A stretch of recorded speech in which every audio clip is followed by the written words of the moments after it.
Hey guys, once again, it's that time of the year. I've got to take off the backhoe and stow it for the winter. So let's get started.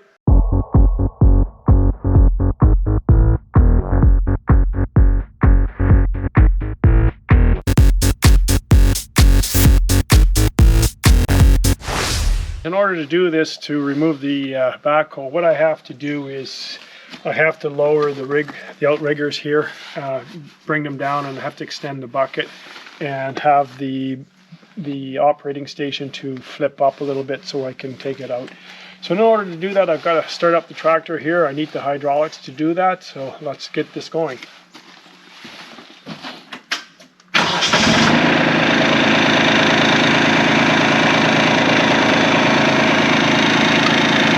I'm going to put a block on each one here.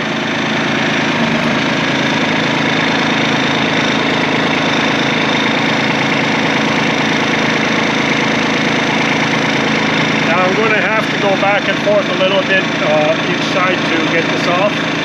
Sometimes it comes off real easy, sometimes it takes a few extra minutes.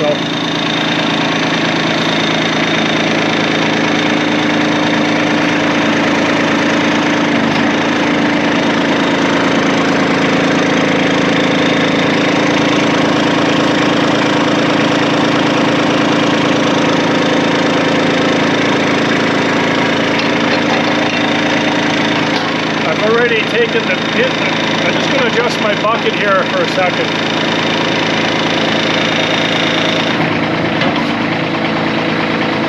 There we go, get rid of that rattle. So anyways, usually the lock pin here for the swing is usually in. I had it out already. And then on this side, if you come around, there's also a locking pin here, and it sits just on the other side, so I've already loosened it off, and I've got that set locked in here now so I can put the dipper stick and the boom down. So it's going to push it out a little bit.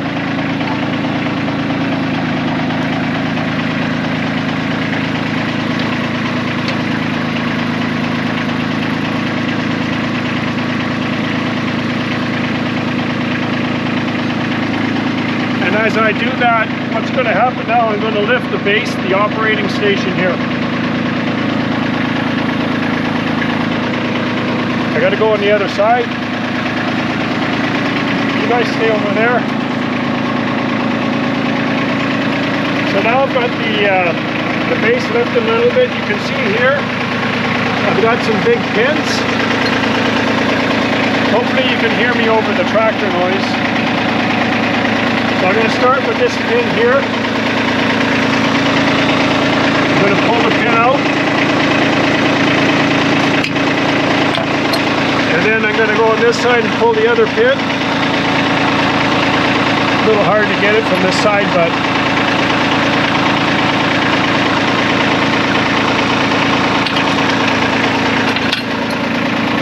okay, so now the backhoe is not tight to the tractor subframe. So what I have to do is raise it a little bit, and I'm going to show you, if you stay there, I'm going to show you down here. If you look right down in here, you can see that pin right here.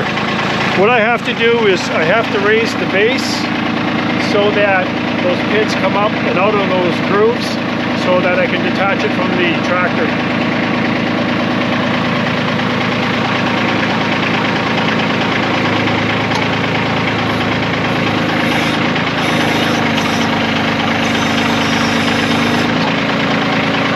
As you can see now, it's no longer inside the slots, so that's ready to go. So what I have to do now is just pull the tractor forward a little bit.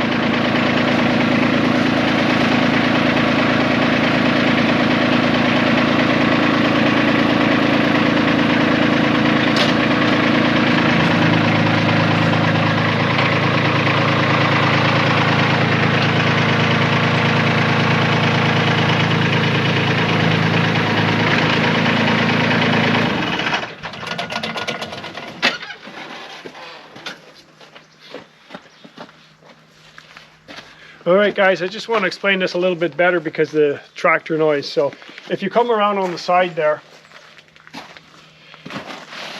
you can see what holds the backhoe onto the subframe of the tractor. It's just the 2 pins that I pulled out, one from here and one on this side. And then these pins that are actually solid welded onto the backhoe operating station itself that comes out of this slot here, down in here. So the next thing to do, and I had to watch because I have my cable here, my hydraulic line. I've got 2 hydraulic lines. I've got this one here that's one's for the input and one's for the output that goes to the tractor and then to the tractor's tank.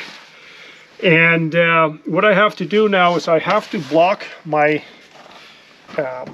operating station here. I have a bunch of blocks that I use, and I kind of balance it all off or level it so that then after I'll disconnect the lines. So I got to start the tractor on. I'm going to set this so I can block it.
Sitting a little high here, so I'm going to adjust it.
Alright guys, I've got it blocked. Every time I do this, I seem to block it slightly different. The main thing is that it's sturdy. It's not going to move anywhere, tip over, because it'd be something heavy to lift up and could cause a little bit of damage. So the next thing, after I've got it all blocked, I have to disconnect the lines. But before disconnecting the lines, I have to take the pressure out. Two things I do to take the pressure out. One is to wiggle the loader stick here. And the second thing is to do that back here on the backhoe itself. It's just to take the pressure out of the lines. So now I should be able to disconnect this without any pressure. So I've got 2 of them here to disconnect.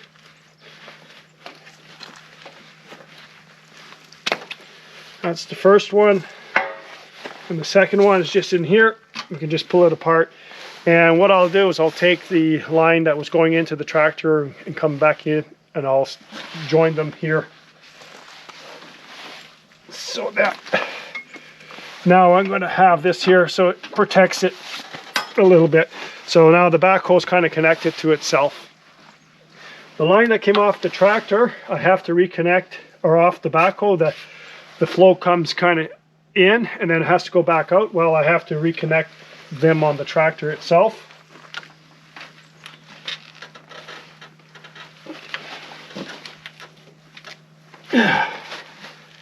I've got to hear it click, because if it doesn't click, it's not in proper. There we go. So the next thing, now basically, the next thing I'm going to do is I'm going to move the tractor forward. Right now, the backhoe is completely disconnected from the tractor, and I just have a few more things to do, and that'll be it for the storage. So hang around, guys.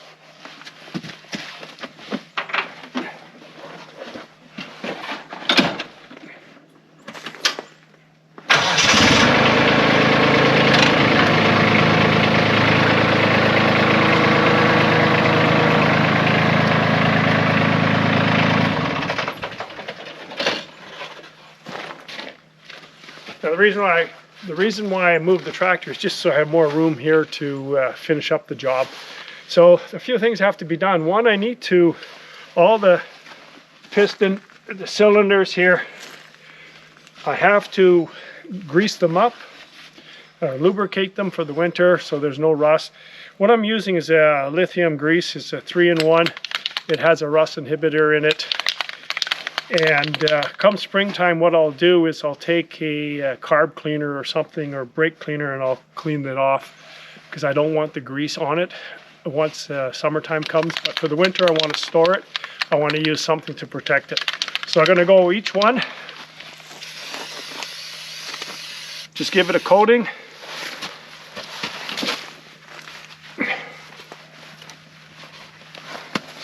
Now, as far as the greasing of the machine, or the backhoe itself, I have greased all the zerks. There's 22 of them.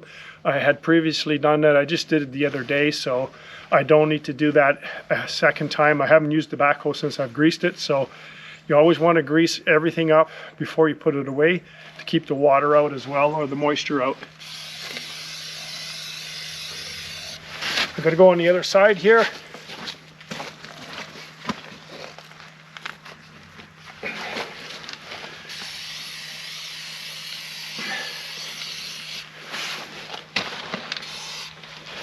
And down here again on this side,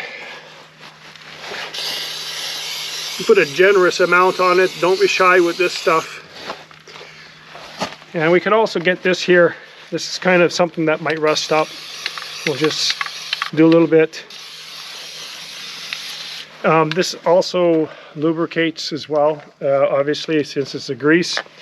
And we don't want anything to rust, or we don't want anything to seize up.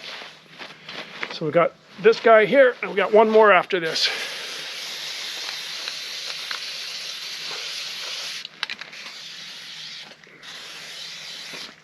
And we got one down here. Anything that's exposed, we want to take care of it.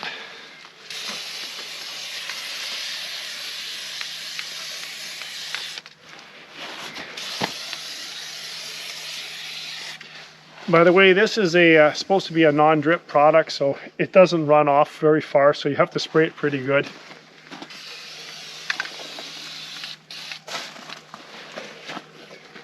Okay guys, I've got all the contacts, or the spots that I want to get with the grease. The next thing I want to do is I want to put my seat up.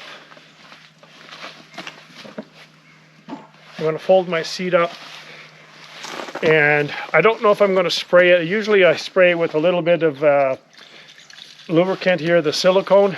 I don't know if I've got enough. So what I do want to spray is this. My rubber lines. My lines are a bit dirty. That doesn't matter that it's dirty. It's still going to get protected. It's just even this is going to work. Well, guess what? I'm not going to be able to spray it. This is seized, so I'm not going to spray it today. That can is not working. What I can still do is I can still come back and spray them, and I will. I'll have to get a fresh can. There's some in here yet, but the nozzle's not working, so I'm not going to waste camera time for this. So now that I've got everything, actually what I should do is I should spray these guys as well with a little bit of grease. These are the pins. Just so they're not going to rust up or anything over the winter. And I will spray the little holes here.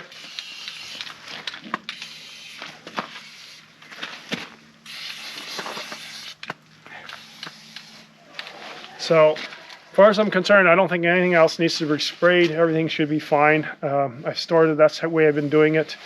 I would prefer to store this inside, but I don't have anywhere inside to put this. It just takes up too much space. So the last thing I have to do is get a tarp. And it's just right over here.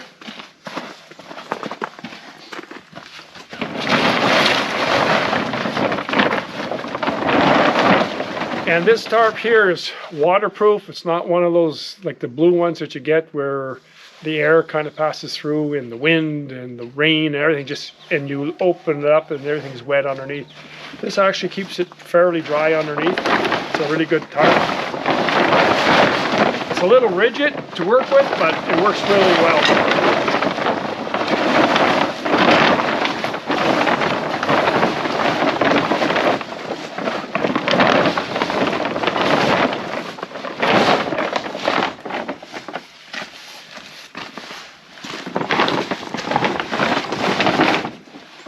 So now that I've got the tarp on here, what I have to do is go around, and I'm going to, this is going to get covered. Got this right here. What I'm going to do is I'm going to go around, and I'm going to be passing this line here through the different eyelets, and I'm going to make sure that the tarp is nice and solid, that the wind can't blow it off, and it's going to, so that this my backhoe is protected from the snow over the winter months and from the sun as well. The sun is traveling behind me all the time from the east, and it's going across in the south, so get a lot of sun right here. This is why I'm putting it. It helps melt the snow off the tarp quite easily in this location. So anyways, guys, I'm not going to show me tightening this down, but that's what I'm going to be doing as I go off camera. All right, guys, I didn't want to have to put that tarp on and wait, come back and then go underneath again. So I found a can of something that I can use to spray. It's used for my RV, my camping trailer. It's way in the back there. Anyways, so what I want to spray is the hose here. Just want to put a little bit. This stuff is, it cleans and lubricates. So we could just do that. And then the same thing here on my little boots. Make sure I'm doing it right.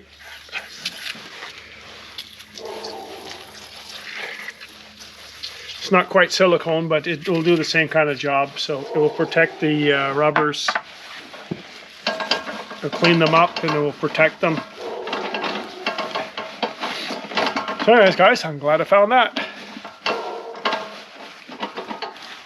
And I'm going to do the same thing to the seat. I'm going to clean that better in a second.